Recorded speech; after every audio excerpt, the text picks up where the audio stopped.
CeeDee Lamb joins a proud tradition of Dallas Cowboys who have worn the number 88. It really started with Drew Pearson back in the 70s, notwithstanding his push-off against the Vikings in the 1975 playoffs. Drew Pearson, one of the all-time great Cowboys, and then the legend grew with Michael Irvin, and then it was passed to Antonio Bryant, and then Dez Bryant, and now CeeDee Lamb. Now, along the way, and this is kind of weird, I didn't know this until yesterday, Big Cat, Michael Irvin had his career end due to injury in 1999. The very next year, they issued number 88 to tight end Jackie Harris.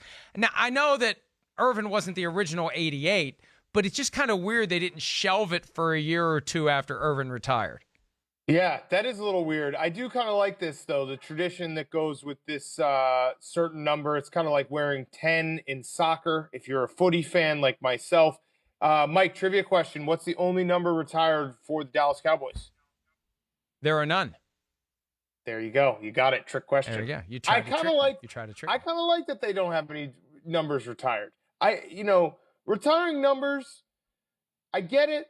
But I also think it's kind of cool when even, you know what's cooler than retiring a number is just retiring it without giving the retirement. So, like, no one wears it ever again, but it's not officially retired. I kind of like that.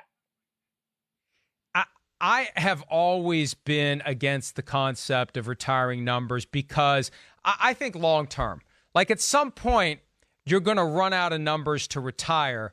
You can't retire anymore. And then you're going to have a guy who's better than anyone you've ever had in your franchise. What do you do? And then, like, assuming that football survives 100, 200, 300 years, like, you've retired numbers for names that the modern fan has no idea who in the hell they are.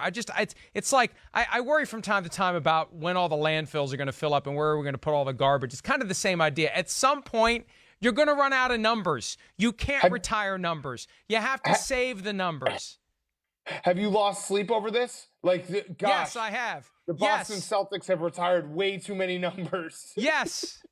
Yes. Well, it's easier in basketball because you only got 12 guys on the team. In football, you got 53. So you have a finite number of numbers you can ever retire. So, yeah, I mean, look, the Cowboys haven't retired number 12, but there's no way in hell anybody's wearing Roger Staubach's number. Right? They haven't retired number 22. There's no way in hell anybody's wearing Emmitt Smith's number, right? So you do it unofficially. Just do it that way. And then 100 years from now, frankly, who cares about Roger Staubach and Emmitt Smith? You must have loved the gesture by MLB, but had a mini anxiety attack when they retired Jackie Robinson's number across the league. You probably were like, you have a big corkboard in your barn, and you're like, oh my God, that's just a number that we're just crossing off for every single team. We're running out of numbers. No, that's okay. But you can't do that very often. You can get away with one, and I think the circumstances more than justify it, obviously. Yep. But you can't be doing that, every 10 years. Or yeah, eventually you're just going to have guys running around with a bunch of jerseys that don't have numbers on them. And here's the other thing too. While we're on this, why the hell do baseball players even have numbers? You don't need numbers to be do you need a number to be a baseball player? Yeah, you because really you don't. you want to sell jerseys. I know you want to sell. I mean, that's the only reason to do it, though. There's no independent significance to having, think about it, to having a number for a baseball player. What about keeping the box score? Yeah, what about keeping a box score? That's a fun baseball thing. Okay. Yeah.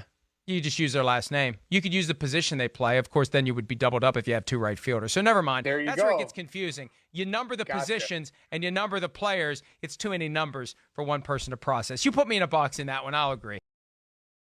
Hi, I'm Mike Tirico, and thanks for watching. Make sure to hit subscribe for the latest news and highlights from NBC Sports.